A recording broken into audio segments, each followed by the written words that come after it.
Welcome back to the forum. And my guests today are Laura Breer from Vision Advertising and Bob Hackinson from the Moran Group. How you doing, Rob? Doing very well, thanks. Hi, Laura. Hi, Rob, not Bob. Rob, not Bob. We're having a little fun with Rob today. So our discussion that we're going to have today is about social media in the workplace and how it affects productivity. Now, earlier we were chatting while we were off camera, and the question is, how does social media interrupt productivity at work? And there's ways to obviously be very productive at work using social media to help promote your business. But now there's that other side of it where people are becoming addicted, or they're spending way too much time on their own social life and not actually working.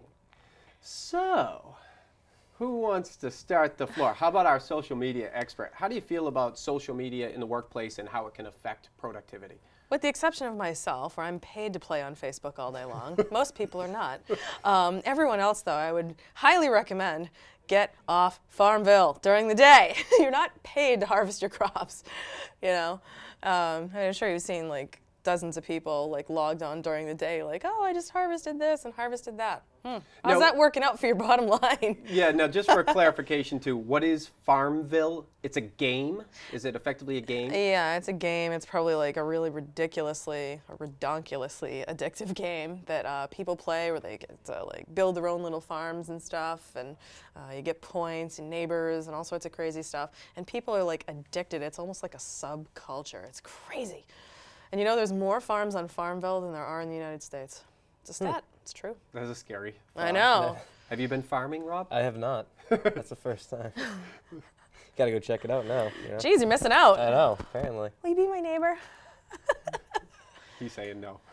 Aw, crap. So, how about you, Rob? What's your feeling on productivity and how it can affect? I think it really depends on how you're using the social media, if it's being used to really help the company, or if they're just using it for personal reasons. I mean, if you want it, you can always look to try to have more efficient ways, like using TweetDeck or something like that. That will help you kind of sum up all of your social media in one base. But looking at, just in terms of playing, I think it's very similar to, IMing. Back in the day, everybody used to have all their, their chat opened, and they're talking to their friends. People can use it for business. Oh, absolutely. Like I have a lot of my clients and my interns are on IM, so if I'm on the phone, I'll be like, who's that calling? Yeah, absolutely. I'm not saying you can't. It's just sometimes when you have it open, it's kind of like tempting people almost. Oh, it's very tempting. That's very true. I think once people, once the novelty wears off, I think then they'll stop playing and like really focus on it more. Like you were talking about off camera, how you know people that actually got in trouble at the bank. There was like a whole queue of people, and there's somebody checking their Facebook stuff while not taking new tellers. That's crazy. That shouldn't be the case. I mean, work first, play second. I think if you're going to be using like social media, for work, you should have a social media strategy. When you have a strategy in place, I think it actually cuts down on the chatter. When people are new to the tools, right, then they're like, oh my God, I want to play and explore. But once they're not new anymore, I'm sure you would agree that once again, the novelty wears off, and then they're more likely to pay attention to their strategy and just get in, get out, do the job. Right.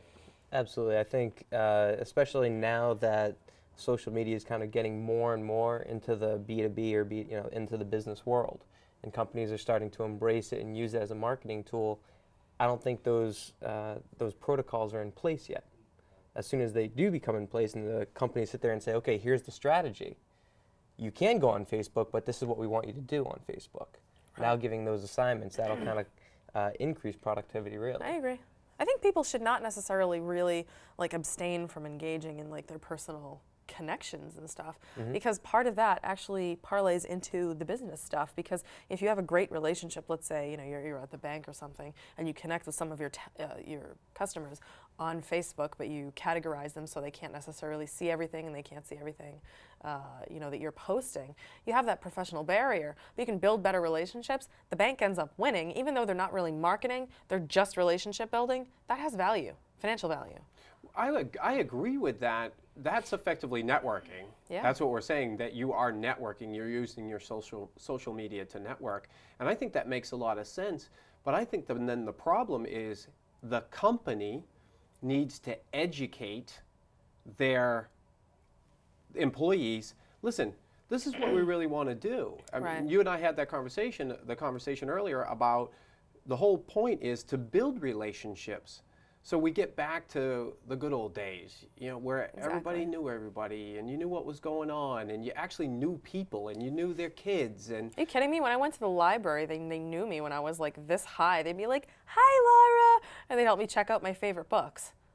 When I was a kid, you know what I mean? Life has changed that much, and I'm not that old, so you know what I mean? yes. I mean, that's kind of sad that like society has gotten so impersonal. I mean, you can't even like hug children in daycares anymore. It's like we're getting to the point of insanity. Taking the personal and putting it like back into the business, I think, is important. Right. But the companies don't really know the tool well enough to be able to effectively direct what the employees should be doing. Well, true. I was going to say, I think another thing is that even with the social media, a lot of companies are starting to get in there, but not many of them are tracking the actual result. It's hard to see what the actual results are Yeah. with social media. Well, some of them are impossible. Like, you know, like we talked about earlier, keeping your customers, you never know if they were planning to leave because they're not going to tell you. Right. I mean, Right. if your customer is me, oh, I'll tell you, okay? But there's other people where they'll just quietly sit on it and be like, oh, well, I'm not happy about that, okay? But then something turns, and then they're like, oh, geez, they really care about my opinion. And then something changes, and their attitude will quietly change, and you'll never know that they were thinking of leaving, okay? But they didn't leave. How do you track that? You can't. Yeah, you can't. Now, so if I take the side of the employer, though, you know, the company, one, listen, you're in business, everybody's in business to make money. That's what we're trying to do.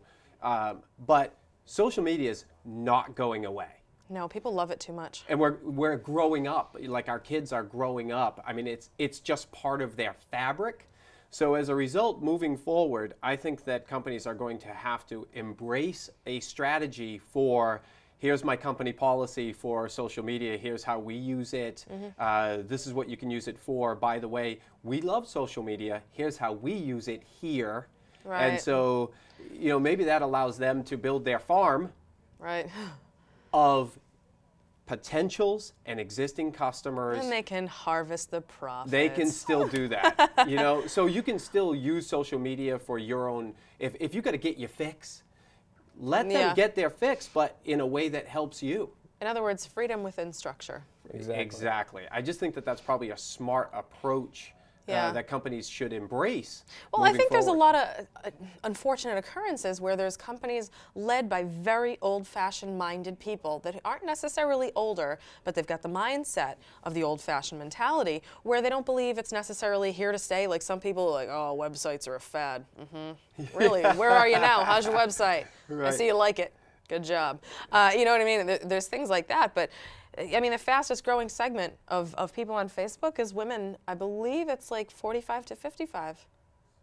Right. It's not just for kids. Yeah, it's not just for kids. Not a at lot all. of people embraced in social media. It's not going away. So all of you out there running your business, embrace social media. Trust us, it's not going anywhere. It's good for you. It is a great tool. It is good for you. It's a great tool that you can use to help grow your business if you use it properly. If you don't, I think you're going to get stuck, and it's going to be one of those things that's going to hurt your business because your people are going to become not productive.